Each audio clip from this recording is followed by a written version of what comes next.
Folks, this is just a little recap of a mini lab that we did today in physics with the constant velocity car, in case you were not here. This car is traveling at constant velocity. So it's got two C batteries in it. And if you turn it on, the motor uses that energy to turn the wheels at a constant speed, right? So we call this a constant velocity car. And the mini lab we did today is just to compare the linear velocity that car has around the circle with the, that's the tangent velocity, with the angular velocity that it makes as it travels around the circle. So what we did was we took this car and we made it travel in a line. We measured how much time does it take for it to travel 1 meter, and we got its velocity. So what I'm going to do is basically just kind of show you that. The velocity of this car measured on the ground was 0.4 meters per second. So we had a velocity, it did 1 meter in approximately, I have my piece of paper here,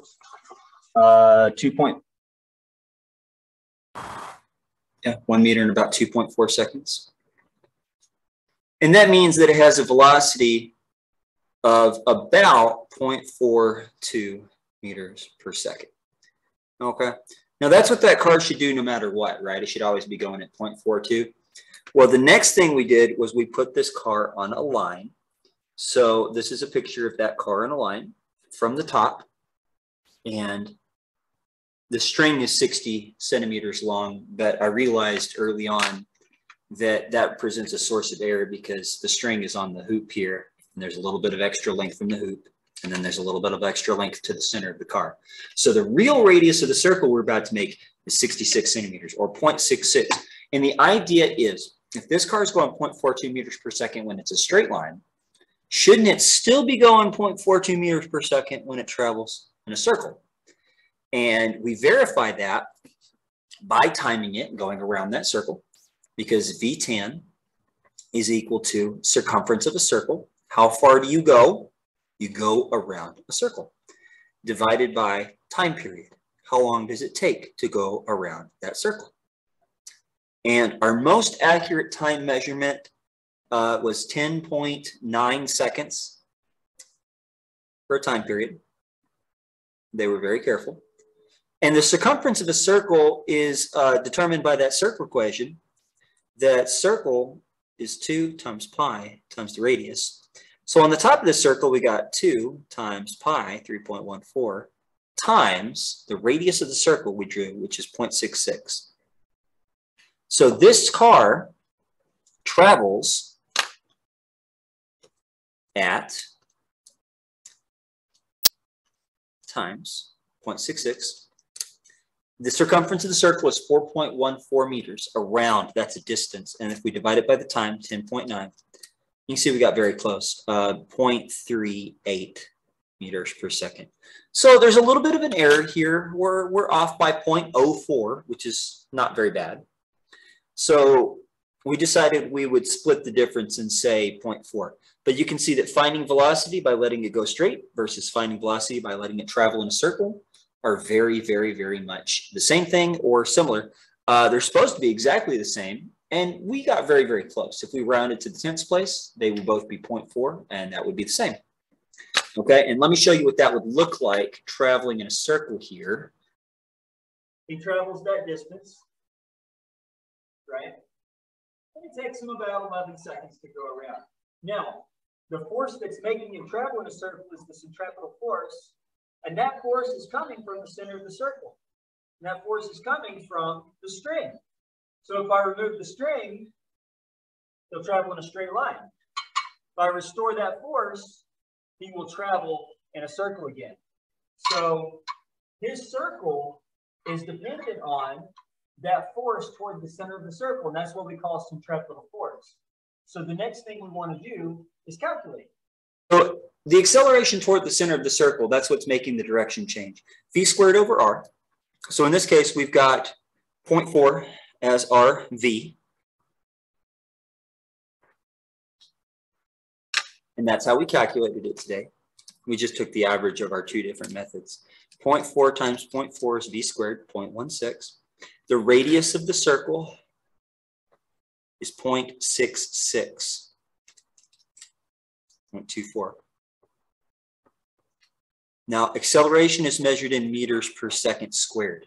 This is the acceleration that's making the thing change its direction and bend into a circle.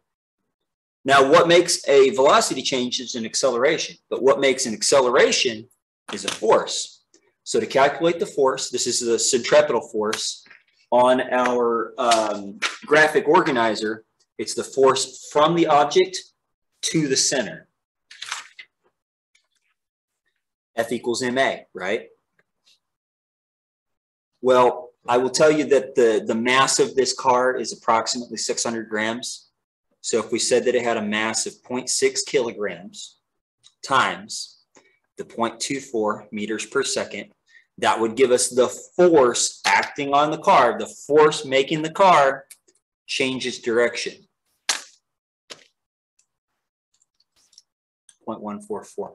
Now that's a force, so we want to say it's in newtons. Like that. Okay? So that's how you find centripetal force using VTAM. We can also do it using omega. So to find omega, which is angular velocity, you have to find, and we've already measured the time period for an entire circle, so why don't we use that? 2 pi's worth of radians is the entire circle, right?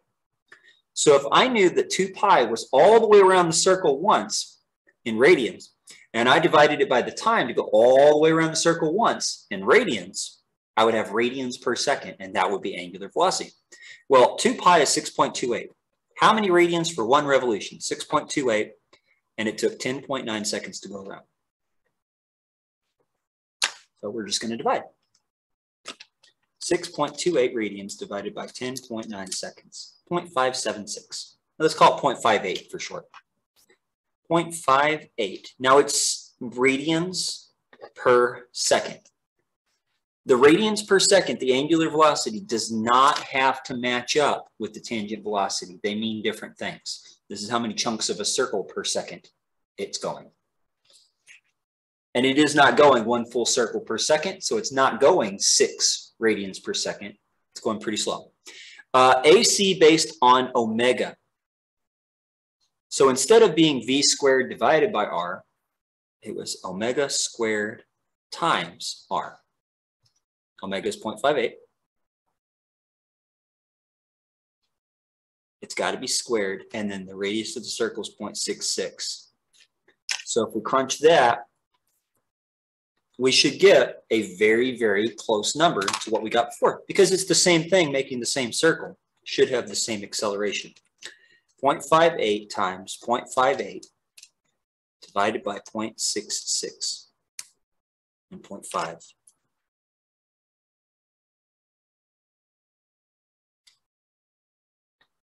Really 0.51, isn't it?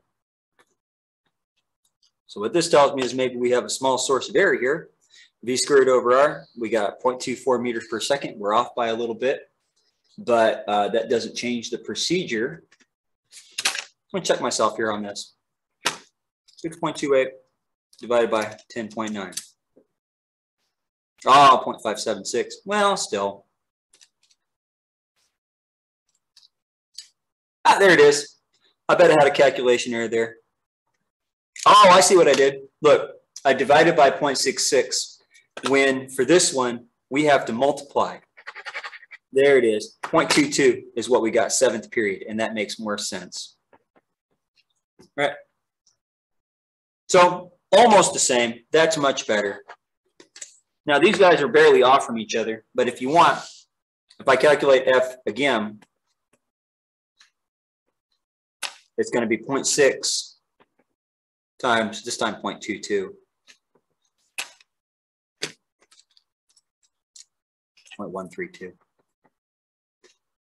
In for newtons because it's a force, and you can see that we're pretty close. We're off in the hundredths place, which is because of rounding. We did pretty well. And then finally, the last thing we talked about was tension in the spring, or string, not the spring. The string is what keeps it constant. So, for example, if I was hanging this car So if this car was hanging vertically, let me see if I can get a little distance here. Let's say I'm hanging this from the ceiling and this thing is not traveling. It has a weight down.